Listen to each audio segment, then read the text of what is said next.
오늘은 이사야 17장 4절로 11절 말씀에 근거해서 주님의 은혜를 잊지 말고 사세요라는 주제로 말씀을 드리겠습니다. 오늘 본문은 북이스라엘에 대한 심판의 말씀입니다. 본문 4절에 그날에는 야곱의 영광이 쇠하고 라고 말합니다. 야곱은 북이스라엘을 지칭하는 말입니다. 우리가 잘 아는 것처럼 야곱은 이삭의 아들로 에서와 쌍둥이 동생으로 태어났습니다. 그 이름의 뜻은 속이는 자, 발 뒤꿈치를 잡은 자라는 뜻입니다.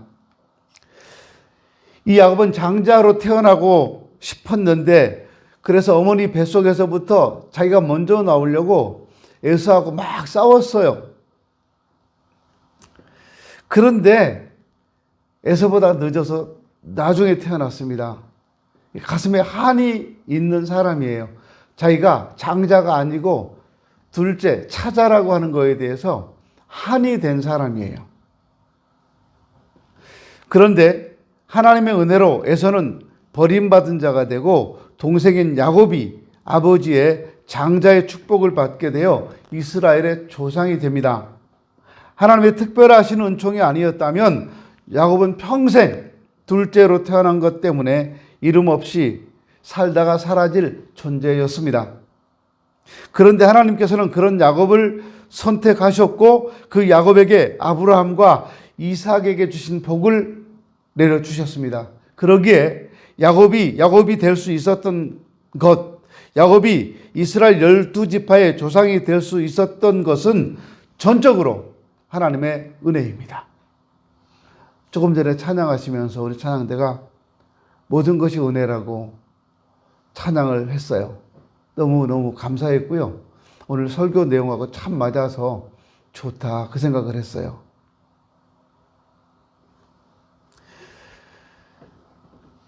하나님의 은혜 때문에 이스라엘의 조상이 되었고 하나님의 복 때문에 그 자손이 이스라엘을 이룰 수 있었습니다.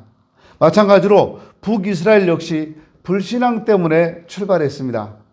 솔로몬의 아들 르호보암 왕 때 하나님께서 여로보암을 택하셔서 르호보암이 잘못된 정치를 하는 걸 막으려 하셨습니다. 그런데도 르호보암은 백성을 생각하지 못하고 자기 아집으로 정치를 이끌어 가려다가 이스라엘 10지파가 르호보암을 반역하고 여로보암을 중심으로 북이스라엘을 세웁니다. 그래서 북이스라엘의 초대 왕이 된 여로보암은 하나님의 은혜를 망각하고 나라를 세운 이후 하나님께 제사하지 못하도록 베델과 단에 우상의 신전을 세우고 우상을 숭배하게 만들었습니다. 북쪽에 살고 있는 사람들이 남쪽으로 가지 못하도록 예루살렘 성전에 가지 못하도록 베델에다 단을 세웠어요. 하나님의 특별하신 은혜로 나라를 세우게 되었고 하나님의 은혜로 나라를 만들 수 있었는데 여로보암은 그 하나님의 은혜를 잊고 하나님을 버렸습니다. 그런데도 하나님께서는 북이스라엘에 복을 주셨고 북이스라엘을 지켜주셨습니다. 하나님을 떠나 우상 숭배에 열을 올리던 북이스라엘에 끊임없이 선지자들을 보내셔서 그들이 죄악의 길에서 돌아서도록 계속해서 권면하셨습니다. 우리가 잘 아는 위대한 선지자라고 하는 엘리야와 엘리사가 모두 북이스라엘을 향해 말씀을 외치던 선지자들이었습니다. 특히 북이스라엘의 13번째 왕이었던 여로보암 2세 때는 최고로 부흥과 번영을 누리게 됐던 시대입니다. 하나님께서 그 백성에게 복을 주셨는데 그것을 오늘 본문 4절에서는 야곱의 영광이라고 표현하고 있습니다. 그렇게 나라가 부강하고 번영을 누렸는데 이제 하나님께서 그 이스라엘을 심판하셔서 그 영광이 쇠하게 될 것이라는 겁니다. 살진 몸을 파리하게 하실 것입니다. 거대한 나라를 이루고 북의 영화를 누리던 북이스라엘을 바짝 마른 시냇물처럼 그렇게 말라 비틀어지게 하실 것이라는 겁니다. 그리고 이어서 나오는 말씀이 모두 그런 말씀이에요. 한때는 남부러울 것이 없는 나라였습니다. 북의 영화를 누리던 나라였습니다. 그런데 이제 하나님께서 심판하실 것입니다.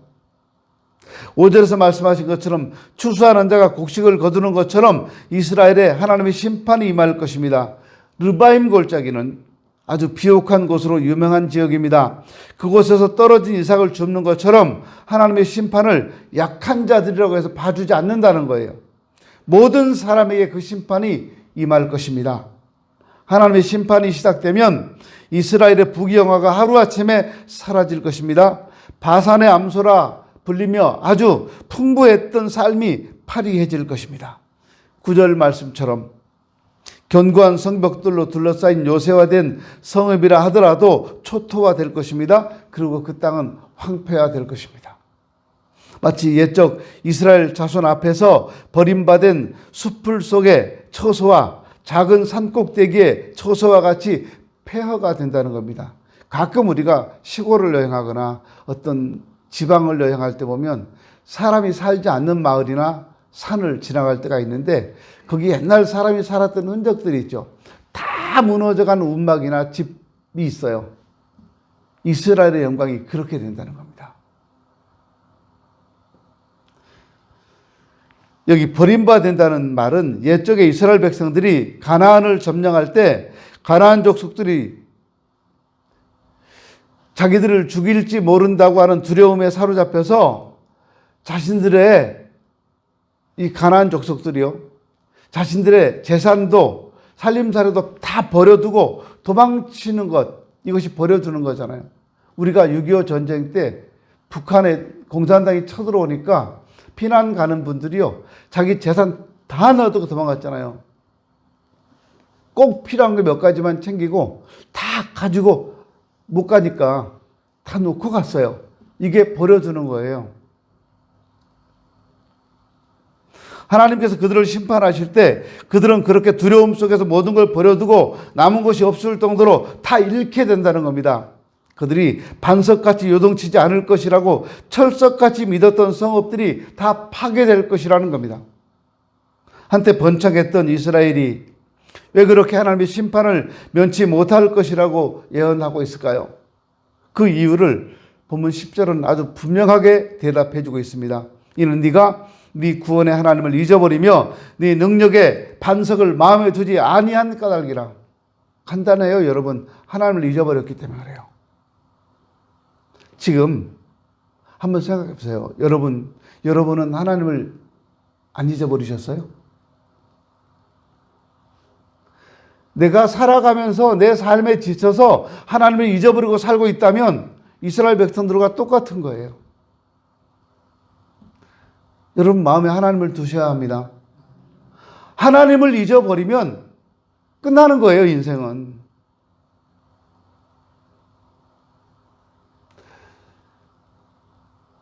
오늘이 저희 어머니 92세 생신이에요. 그래서 오늘 주일이니까 미리 아내랑 같이 어머니께 다녀왔어요. 아주 건강하시더라고요.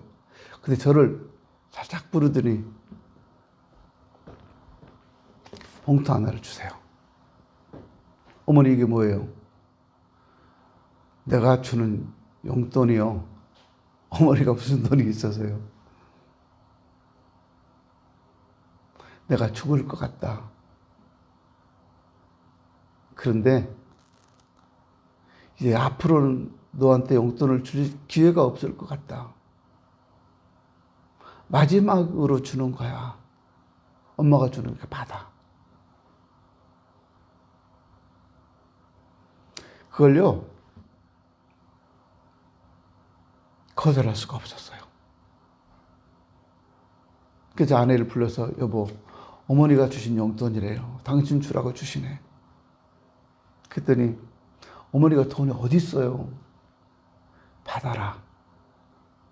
거절할 수가 없었어요.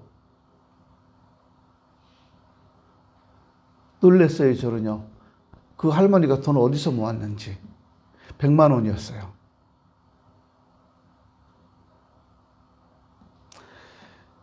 그리고 생각했어요. 아, 우리 어머니도 이제 가실 때가 됐구나. 그리고 또 하나는 이렇게 말씀하시는 거예요. 음식을 삼키기가 싫다. 물고만 계시는 거예요. 안 삼키고. 왜 그러세요? 그랬더니 삼키기가 싫어. 맛있는 것도 없고 먹어도 삼키기가 싫다. 진짜 제가 옆에서 점심 때 봤는데요. 딱 요만큼 빵 한 조각을 뜯어서 딱 요만큼이에요. 진짜 콩알 만한 거. 그걸 입에 넣으시고 어머어머니 내가 밥 다 먹을 때까지 어머어머하고 계셔요. 더 드세요 어머니. 삼키기가 싫어. 못 삼키겠다는 거예요. 그래서 제가 마음에 이렇게 곡기를 끊어 가시는구나. 그 생각을 했어요. 여러분 이거 슬픈 얘기가 아니에요. 우리 인생이 가는 길이에요.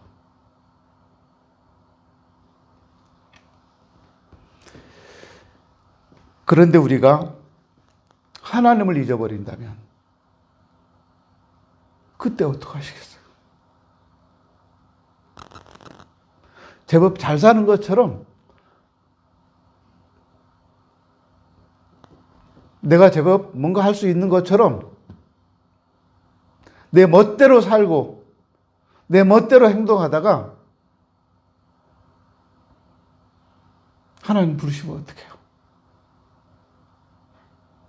저희 어머님은 그래도 92년을 사셨어요. 지금까지요. 앞으로 더 계속 사실 거예요.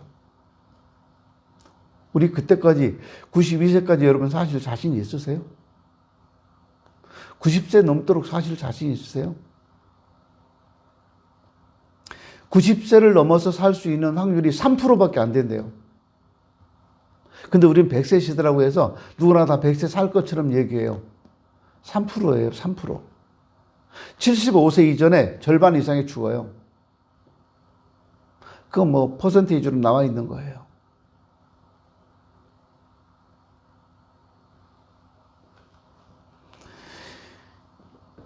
하나님을 잊어버리며 내 능력의 반석을 마음에 두지 아니한 까닭이다. 성경이 그렇게 말해주고 있어요.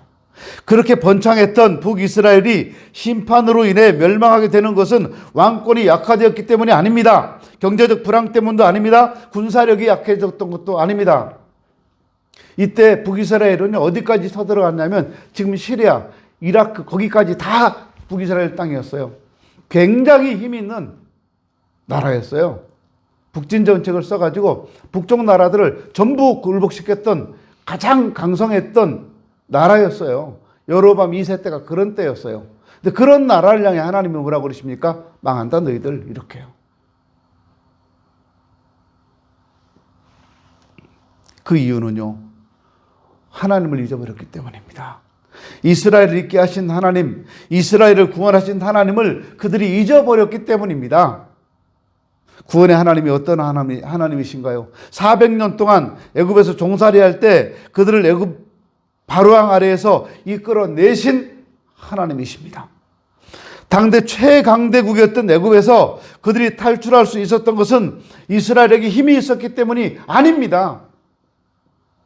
그들에게 뛰어난 지도자가 있었기 때문도 아닙니다. 그들이 바로왕을 위협할 정도로 어떤 세력을 규합했기 때문도 아닙니다. 오직 하나님의 은혜였습니다. 오직 하나님의 은혜로 하나님께서 그들을 애굽에서 건져내 주셨습니다.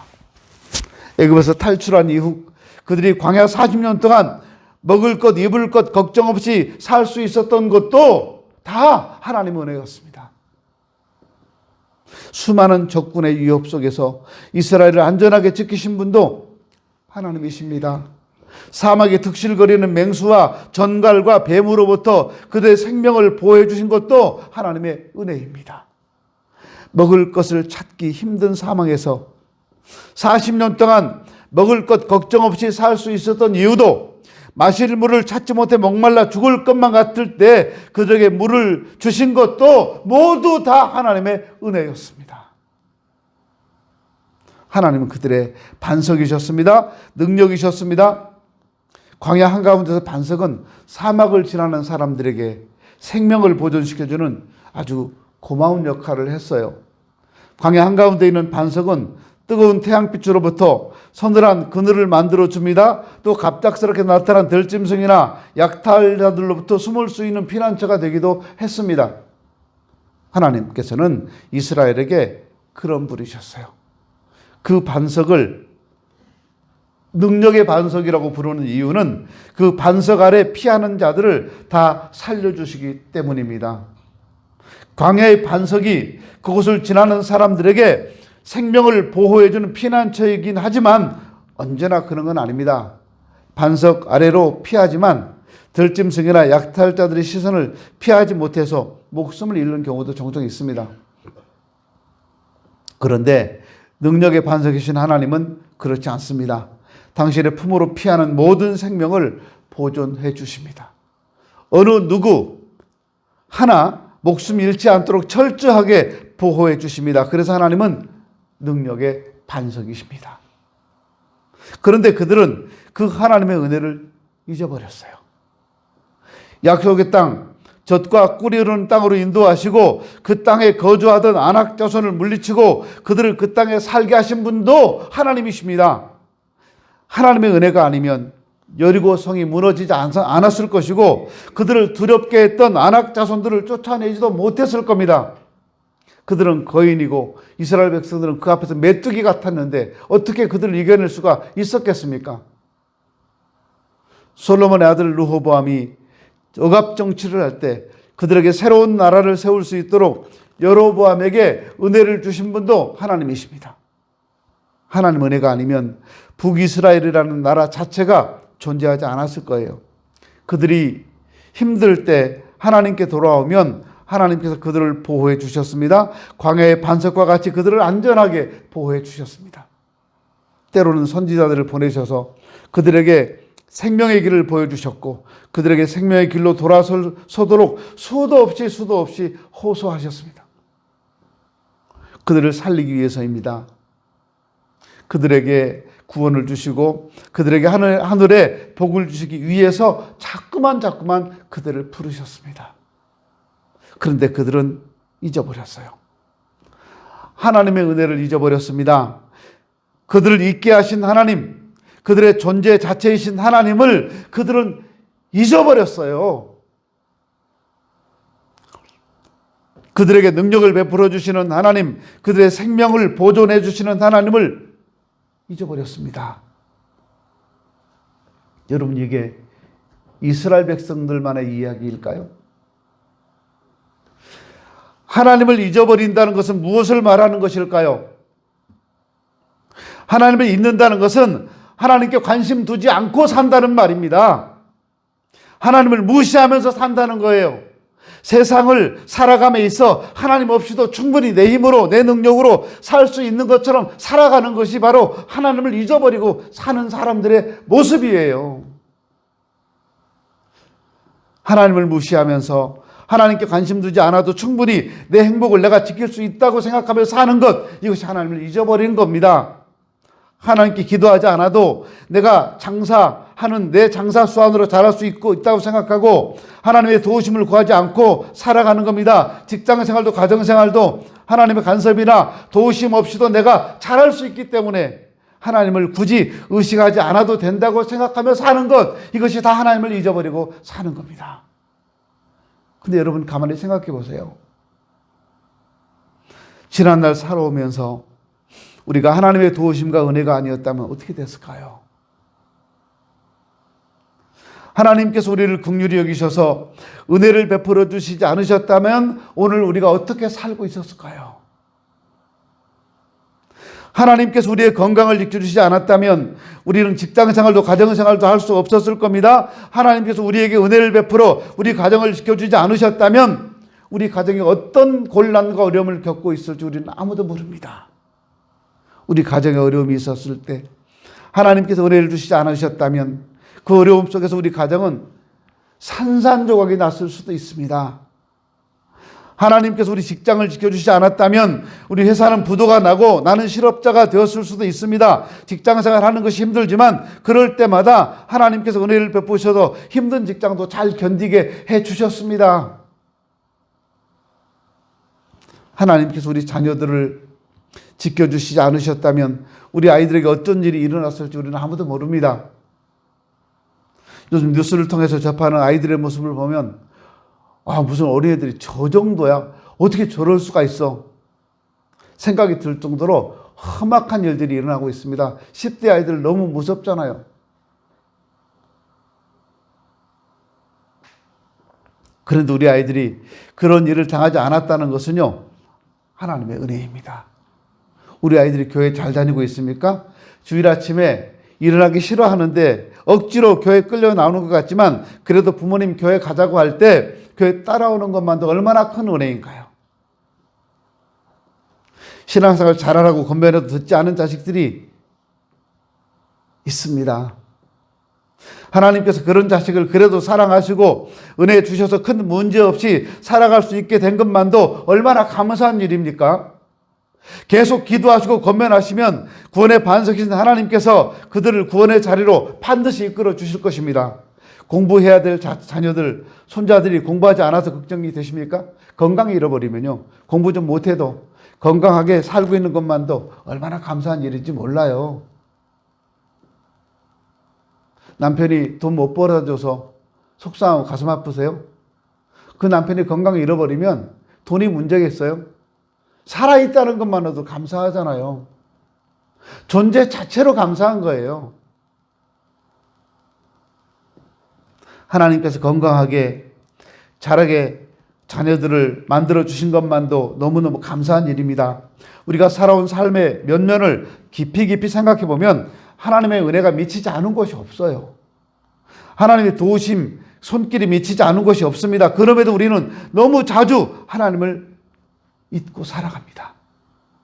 내 삶에 하나님의 은혜가 임하지 않으면 어떻게 될까요?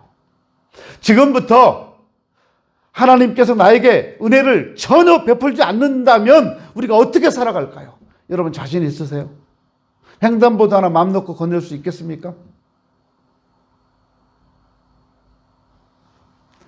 어젯밤에도, 어젠가요? 어제 맞죠? 분당선에서 37살 여성이 흉기를 꺼내가지고 막 60대 남성 두 사람이나 찌르고 다른 사람 얼굴들을 막 다치게 했더라고요. 그 여자분 되게 힘센가 봐요. 벨 소리 너무 크다고, 휴대폰 소리 너무 크다고, 아줌마 휴대폰 소리 좀 작게 하라고. 그랬다고 해서 흉기를 꺼내서 찔러요? 저도 그럴 때 많아요. 한 번은 술이 잔뜩 취한 젊은 20대 중반 정도밖에 안 됐어요. 체격이 엄청나게 큰 애예요. 몸을 못 가는 거 비틀비틀 하는데, 제가 열차 타면 경로석에 앉는다 그랬잖아요. 경로석 쪽으로 딱 오더니 발을, 두 사람 노인이 앉아있어. 한쪽은 나, 한쪽은 다른 분이 앉아있고 가운데 비어 있는데 발을 넣더니 흔들흔들 해요. 더 비키라는 거예요. 비킬 수가 없어요. 제가 이렇게 쳐다봤어요. 술이 쳐가지고 붙잡고서 이래요. 근데 순간적으로 제가요, 어떤 생각이 들었냐면요,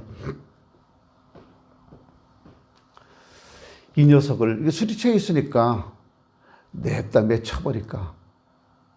일어나면서 조인트부터 있는 힘을 다해 까버리면 지가 넘어지지 별 수 있겠어요? 요걸 제대로 한 방 때려줄까? 별 생각을 다 했어요. 근데 저도 그렇고 제 옆에 계신 분도 안 비켜줘요. 그러니까 얘가 혼자서 다리 흔들고 더 비키라고 하더니 두 영감님이 안 비켜주니까 인상이 험했는지 이 하더니 그냥 다른 칸으로 가더라고요. 다른 칸, 열차 이렇게 두 객차가 있으면 이쪽에서 이쪽이 보이잖아요. 그쪽 저 보이는 맞은편으로 가더니 그분들한테 다리를 똑같이 하니까 거기 할머니 한 분이 벌떡 일어나서 도망가요, 저쪽으로. 그러니까 털썩 주저앉는 거예요, 거기. 여러분, 이런 일 여러분은 겪지 말라는 법이 있을까요? 살아가면서 이런 일은 우리가 흔히 겪을 수 있는 일들이에요. 근데 하나님이 우리를 지금까지 지켜주셨기 때문에 안전하게 살아왔어요. 거기에 대한 감사가 우리는 없잖아요. 꼭 무슨 일이 있어야지 되는 줄 알고요.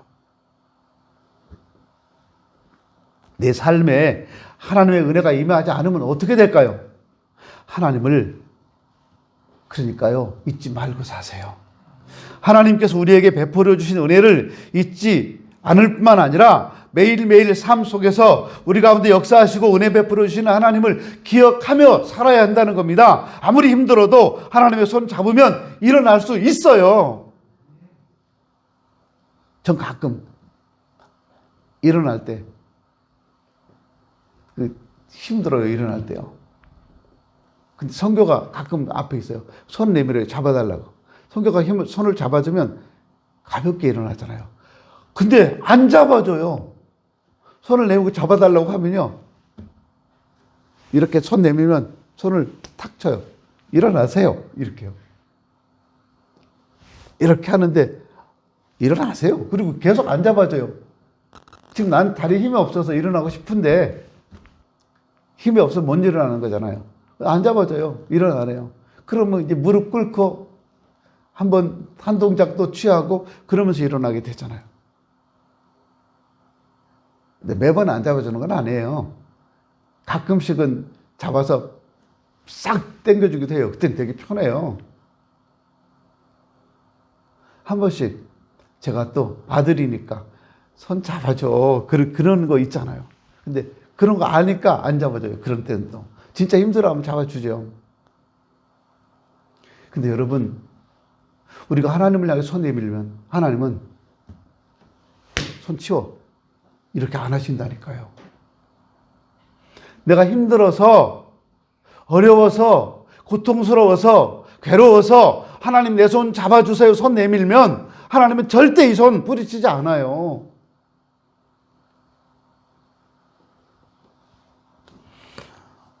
오늘 본문은 그런 이스라엘에게 남은 은혜가 있음을 말씀합니다. 비록 이스라엘 백성들이 하나님을 잊고 하나님께서 베풀어 주셨던 은혜를 잊었다 하더라도, 그래서 그들이 심판을 면치 못한다 할지라도 그래도 하나님은 그들에게 은혜를 베푸신다고 말씀합니다. 6절 말씀에서 그렇게 말씀합니다.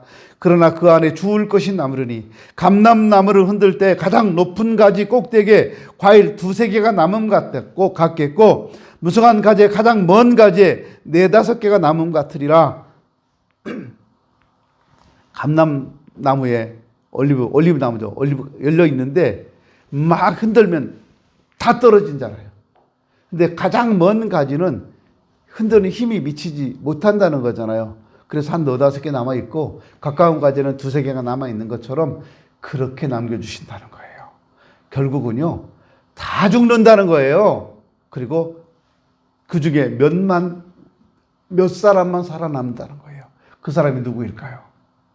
하나님을 잊지 않고 살았던 사람들 아닐까요? 하나님을 잊지 않고 살았던 사람들은 그런 환난 속에서도 하나님이 지켜주시고 그런 어려움 속에서도 안전하게 보호해 주시고 살려주신다는 말이에요. 아무리 힘들어도 아무리 어려워도 우리를 향한 하나님의 은혜가 있다는 사실을 잊지 마세요. 그 은혜를 기대하며 사는 것이 믿음이에요.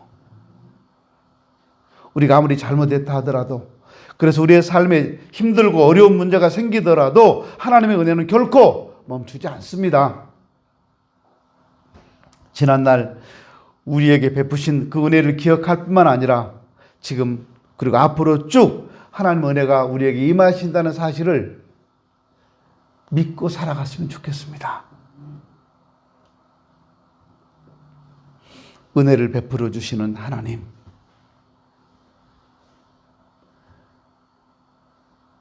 그 은혜의 하나님께서 우리를 가장 선한 길로 인도하실 것입니다. 기도합니다.